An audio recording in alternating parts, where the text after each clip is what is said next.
Hello student. Operating system के lecture series में ये हमारा पहला लेक्चर है जिसमें हम ऑपरेटिंग सिस्टम की बेसिक डेफिनेशन, उसके स्ट्रक्चर और बेसिक फंक्शनैलिटी को डिस्कस करेंगे।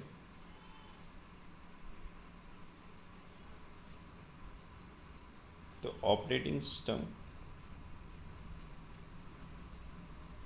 एक इंटरफेस प्रोवाइड करता है कंप्यूटर यूज़र और हार्डवेयर के बीच में। जो भी यूज़र है और कंप्यूटर का जो हार्डवेयर है उसके बीच में एक इंटरफेस प्रोवाइड करता है। एन ऑपरेटिंग सिस्टम एक एप्लीकेशन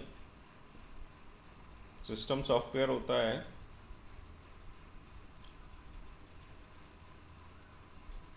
जो कुछ बेसिक टास्क को परफॉर्म करता है,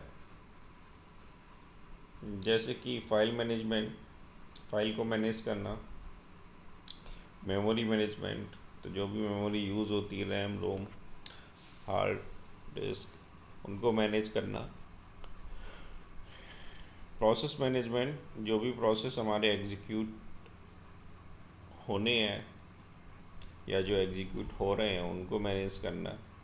इनपुट आउटपुट डिवाइस को मैनेज करना और जो भी पेरिफेरल डिवाइसेस उस कंप्यूटर से अटैच हैं उनको मैनेज करने का काम ऑपरेटिंग सिस्टम करता है।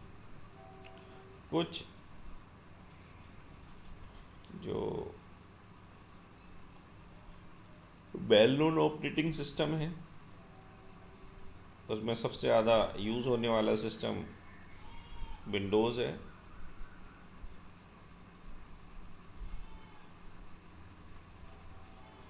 उसके अलावा लिनक्स और यूनिक्स ऑपरेटिंग सिस्टम यूज़ होते हैं और एंड्रॉयड, जो फ़ोन हम यूज़ कर रहे हैं उसमें एंड्रॉयड नाम का ऑपरेटिंग सिस्टम भी यूज़ होता है।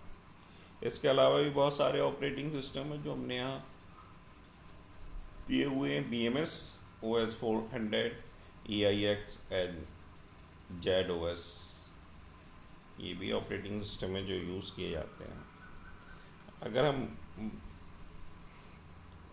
डेफिनेशन देखें ऑपरेटिंग सिस्टम की तो हम ये कह सकते हैं कि an operating system is a program that act as a interface between user and computer hardware and control the execution of all kind of the program। तो क्या हुआ, ऑपरेटिंग सिस्टम एक सिस्टम सॉफ्टवेयर है जो यूज़र और computer के बीच में interface provide करता है और साथ ही साथ जो भी एप्लीकेशन प्रोग्राम हैं उनको भी एग्जीक्यूट करता है। तो ऑपरेटिंग सिस्टम क्या हो गया, एक सिस्टम सॉफ्टवेयर हो गया। अगर हम इसका आर्किटेक्चरल व्यू देखें तो कुछ इस ढंग से रहेगा कि सबसे नीचे वाली लेयर में हार्डवेयर्स होते हैं, CPU, रैम और इनपुट आउटपुट, और उसके जस्ट ऊपर सॉफ्टवेयर वाली लेयर होती है और सॉफ्टवेयर में भी दो के सॉफ्टवेयर्स होते हैं, एक सिस्टम सॉफ्टवेयर और एक एप्लीकेशन सॉफ्टवेयर। वो दोनों ऑपरेटिंग सिस्टम से अटैच रहते हैं और ऑपरेटिंग सिस्टम हार्डवेयर से अटैच रहता है और ये ओवरऑल सॉफ्टवेयर वाला पार्ट जो है वो डिफरेंट यूजर से अटैच रहता है। यानी कि user system software operating system की हेल्प से हार्डवेयर से कम्युनिकेट कर पाता है। तो ये हमारा बेसिक स्ट्रक्चर रहता है। इसमें टॉप लेयर यूज़र की है, सेकंड लेयर सॉफ्टवेयर की है, थर्ड लेयर हार्डवेयर की है।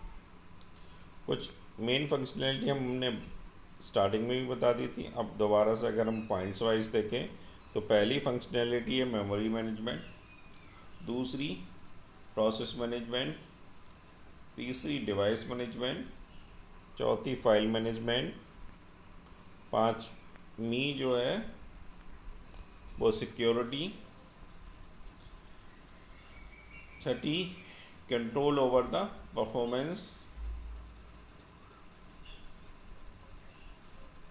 जॉब अकाउंटिंग यानी कि जितने भी मल्टीपल जॉब्स हैं, टास्क हैं, उनको परफॉर्म करने के लिए शेड्यूलिंग, कैसे किसको शेड्यूल करना है, कौन सी टास्क पहले परफॉर्म होगा, वो जॉब शेड्यूलिंग है, जॉब अकाउंटिंग में आता है।